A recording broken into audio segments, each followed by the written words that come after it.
দেখো বন্ধুরা, এটা ওয়েস্ট বেঙ্গলের আমি এখন বর্ধমান জেলায় আছি। তো দেখতে পাচ্ছ এখন সব মেশিনে এবং হাত দিয়ে সব ধান কেটে নিয়েছে, সারা মাঠ ফাঁকা হয়ে গেছে। তো তোমাদেরকে আমি ঘুরিয়ে দেখাচ্ছি, একদম মেশিনে এবং হাত দিয়ে ধান কেটেছে, সব মাঠ এখন ফাঁকা। তো আমি এটা ওয়েস্ট বেঙ্গলের বর্ধমান ডিস্ট্রিক্ট। তো আমার বাড়ি মুর্শিদাবাদ। তো এখানে আমি ঘাস কাটতে এসেছি ছাগলের জন্য। ঘাস আপাতত এখন পাওয়া যাচ্ছে না, এখন এই দুটো একটা ভুঁই বেঁচে আছে, মানে এগুলো ধানের সব সারি সাজানো আছে বলে, ধানের ঢিপ করা আছে, সেই জন্য এদিকে মোষগুলো ঢোকাতে পারেনি, সেই জন্য এগুলো এই ঘাসগুলো মানে রয়ে গেছে। তো তোমরা এই ভিডিওটিকে সাপোর্ট করবে, লাইক কমেন্ট এবং শেয়ার করে, এবং সাবস্ক্রাইব করে আমাদের সঙ্গেই থাকবা। তা এরকম নতুন নতুন মানে জায়গা দেখার জন্য এবং সুন্দর মানে মাঠ ঘাট রাস্তা দেখার জন্য। তো দেখতে পাচ্ছ এই জমি একদম শুকিয়ে গেছে, এটা ফাঁকা ছিল, মানে জমিটা চাষ করা হয়নি বা চাষ করেনি যার জমি, তো ও ফাঁকা রেখে দিয়েছিল। তো এদিকে দেখতে পাচ্ছ সব মেশিনে ধান কেটেছে, সব ধান খড় পড়ে আছে। তো পুরো মাঠ এখন ফাঁকা। এই একটা রোড, ওই একটা সাইকেল আমার রাখা আছে, এই মোবাইলে ক্যামেরা তো নজর যাচ্ছে কি না, হালকা নজর যাচ্ছে। তো এই দিকটা হচ্ছে মুর্শিদাবাদ ডিস্ট্রিক্ট, এখান থেকে এদিকে আমার বাড়ি। এখান থেকে আমি মোটামুটি মানে 1.5 কিলোমিটার দূরে এসেছি মাঠে ঘাস কাটতে। তো ওটা মুর্শিদাবাদ ডিস্ট্রিক্ট। তো এই এখান থেকে 100 মিটার দূরে গেলেই মানে মুর্শিদাবাদ বর্ধমান ডিস্ট্রিক্ট মানে বর্ডার পড়ে যাচ্ছে। তো ওদিকে একটা রোড আছে, এবং এই রোড দিয়ে একটা ক্যানেল গেছে, এই ক্যানেলের এই গা দিয়ে একটা রাস্তা গিয়ে এদিকে কেঁগুড়ি বলে একটা গ্রাম, এই কেঁগুড়ি গ্রাম পার হয়ে যেয়ে নলিয়ারপুর ধানপুর পেরিয়ে একদম একটা সাকাই ঘাটের ফেরি পার আছে, এবং ফেরি পার হওয়ার পরে কাটোয়া পাওয়া যায়। কাটোয়া যে শহর সাব ডিভিশন বর্ধমানের, তো ওখানে ওটা পার হয়ে যাওয়া যায়। তো আমার ঘাস কাটা হয়ে গেছে, 1 বস্তা ঘাস কেটেছি। তো এই ঘাস মানে কিছু ছাগলে খাবে এবং কিছু ফেলে দেবে, সম্পূর্ণ খাবে না, কিন্তু ছাগল আছে, ঘাস অল্প কিছু নিতে আসতে হয়েছে। তো একদম তোমরা দেখতে পাচ্ছ একদম পুরো ওইদিকে কিছু ছেলে, এবং ওইদিকে আমার কিছু চায়না মেশিন নিয়ে এসে একটা পুকুর ছোটো মানে মারছে, ওটা জল দিচ্ছে একটা জমিতে, মানে হয়তো কিছু লাগাবে, সেই জমিটা হয়তো উর্বর করার জন্য জল দিচ্ছে। এদিকে সব তোমরা দেখতে পাচ্ছ পুরো ধানের সব ঢিপ সারি সারি দেওয়া আছে, এগুলো সব মোটর গাড়ি কিংবা হ্যান্ড ট্র্যাক্টরে টলি লাগিয়ে, এবং যে বড়ো ট্র্যাক্টর হয় না, ওই ট্র্যাক্টর করে সব বয়ে নিয়ে যাবে। তো এখন বড়ো ট্র্যাক্টর এবং বড়ো ট্র্যাক্টর এবং মোটর গাড়িতে মানে খুবই ধান কম বয়ে নিয়ে যায়। এখন যে হ্যান্ড ট্র্যাক্টর আছে ওর মধ্যে টলি লাগিয়ে এবং ধান নিয়ে যায়।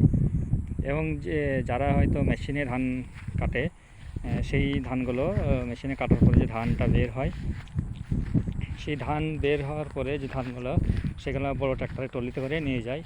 তো তোমাদেরকে দেখাবো, চলো ধান মেশিনে কাটার পরে তো খ্যাড়গুলো অনেক কীরকম দেখায়, যে খড় হয় মানে হুসি বের হয়ে যায়, তো খড়গুলো এগুলো সব এরকম হয়ে আছে।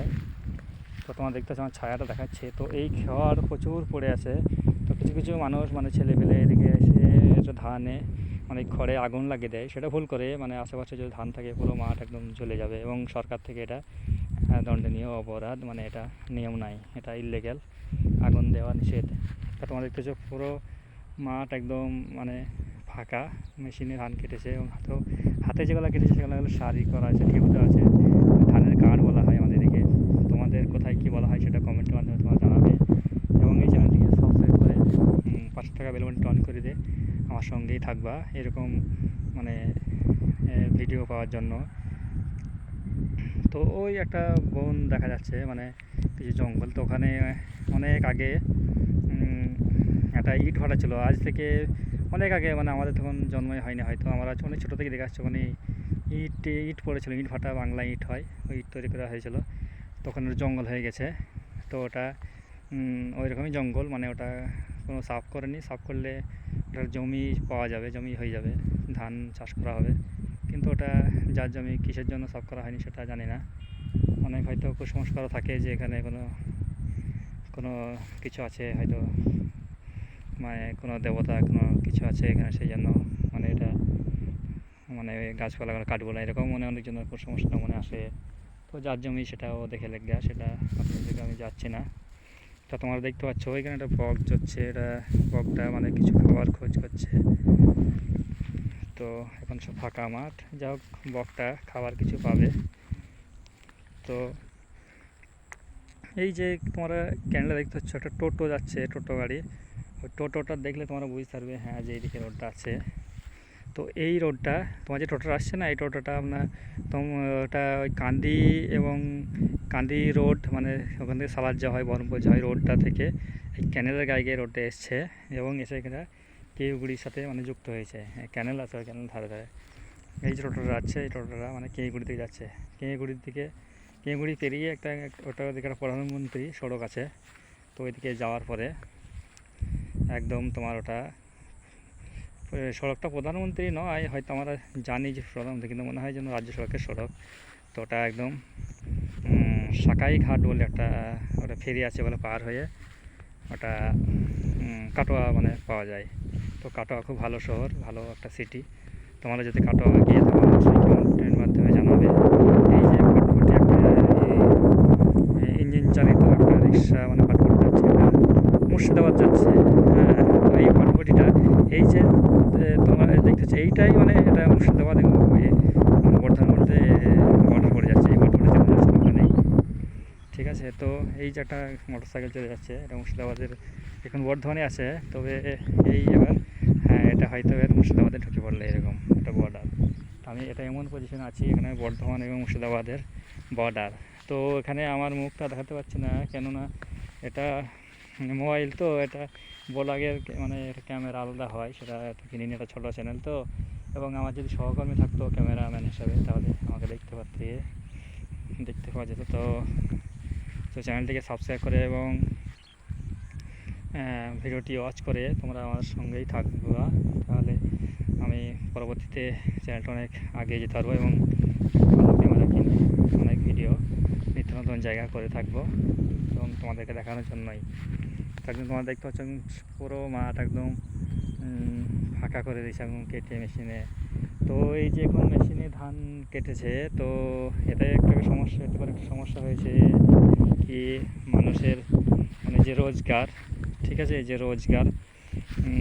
রোজগারটা অনেকটাই গিয়েছে। মানে আগে ধান কাটতো, তো অনেক দিন মানে এই ধান কাটতো প্রায় 2 মাস কাজ থাকতো, মানুষজন প্রায় 2 মাস কি প্রায় 2 থেকে আড়াই মাস মতো মানে কাজ পাওয়া যেত। এবং ধান কাটার পরে ধানটা আবার এঁটোতো মানে বাঁধার পরে এবং সেটা মহিষের বা গরুর গাড়িতে নিয়ে যাওয়ার পরে সেটা আবার রাখতো এবং শেষে মানে প্যাডেল করে ওটা ধান ঝরাতো, মানে সেটাও প্রায় মাস দিয়ে কাজ হতো।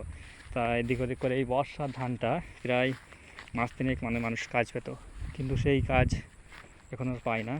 মানে এখন বিজ্ঞানের আধুনিক প্রযুক্তিতে মানে এখন নানান রকম সব জিনিসপত্র বের হয়েছে, মেশিনপত্র, তাতে মানুষের ভালো আমি কিছু বুঝছি না, মানুষের বরঞ্চ ক্ষতি হবে, রোজগার অনেক ঘাটতি দেখাবে।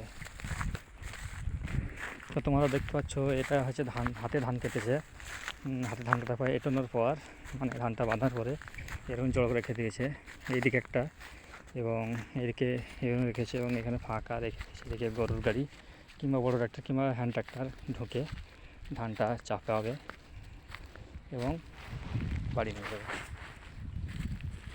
তো ঘাস বস্তাটা পড়ে গেল, ঘাস কটা পড়ে গেল।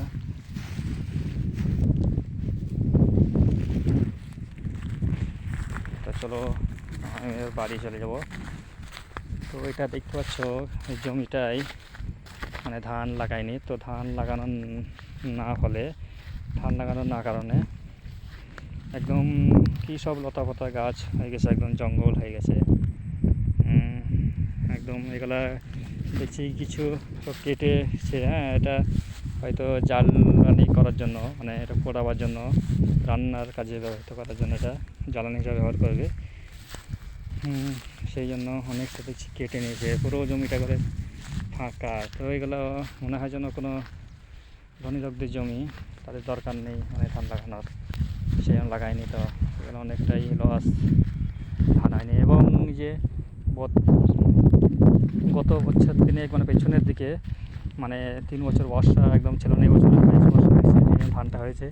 সেই কারণে এরা মনে হয় যে ধান লাগায়নি, মানে ধান তো হচ্ছে না, মানে বর্ষা হচ্ছে না সেই জন্য, ধান হচ্ছে না সেই জন্য লস খাওয়ার মানে ভয়ে ধান লাগায়নি। তো এই বছর বর্ষা হয়েছে, ধানটা হয়েছে। তো এই যে খড় পড়েছে ওরা কিছু কিছু লোকজন মানে বয়ে নিয়ে যায় মাথায় করে, সাইকেলে এবং টোটো গাড়ি করে নিয়ে গিয়ে জ্বালানি হিসেবে ব্যবহার করে। এগুলো বেশ ভালোই পুড়ে, এবং যাদের গরু আছে তারা যদি এগুলো নিয়ে যায় না, তাহলে বেশ এখানে কাটাই আছে, আরও ভালো করে কেটে গরুকে ভালোই খাওয়ানো হবে, গরু মোষকে। তোমাদের এলাকায় এরকম ধান কাটে কি না অবশ্যই কমেন্ট করে জানাবে। এদিকে দেখতে পাচ্ছি একটা জমি, এটা মনে হয় ফাঁকা পড়েছিল, বুঝলা, এই জমিটা ফাঁকা পড়েছিল। তো এটা সর্ষে, মানে সর্ষে, রাই সর্ষে এটা বনেছে, গাছগুলো তোমরা দেখতে পাচ্ছ। বেশ এটা কাটা 15 ভূমি হবে বা জমি, এটা কাটা 15 জমি হবে। সর্ষে বনে দিয়েছে, এটা ভালোই সর্ষে হয়েছে, কিন্তু খুব ভালো হয়নি মোটামুটি। এই যে টোটো যাচ্ছে, এটা মুর্শিদাবাদ থেকে রওনা হচ্ছে টোটোটা। তো আমাদের সাইকেল দেখতে পাওয়া যাচ্ছে, আমি সাইকেল করে এবার বাড়ি চলে যাব। এখানে বর্ধমান আছি, বর্ধমান ডিস্ট্রিক্টে বাড়ি চলে যাব। তো ভিডিওটি যদি ভালো লাগে অবশ্যই লাইক কমেন্ট শেয়ার করে আমাদের সঙ্গেই থাকবে এরকম নতুন নতুন আপডেট পাওয়ার জন্য। এবং ব্লগটি কীরকম লাগলো বা ভিডিওটি কীরকম লাগলো অবশ্যই কমেন্টের মাধ্যমে জানাবে। এই যে দুটো লিক মানে হয়ে গেছে, মানে আমাদেরকে লিক বলা হয়, তো এটা ট্র্যাক্টর যে গিয়ে গিয়ে রাস্তার মতো হয়ে গেছে।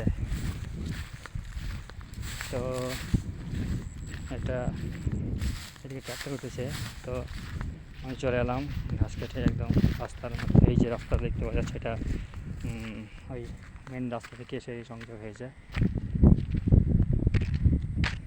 রাস্তা দেখতে পাচ্ছ একদম, এই রাস্তাটাই দিয়ে কাটা যাওয়া হয়।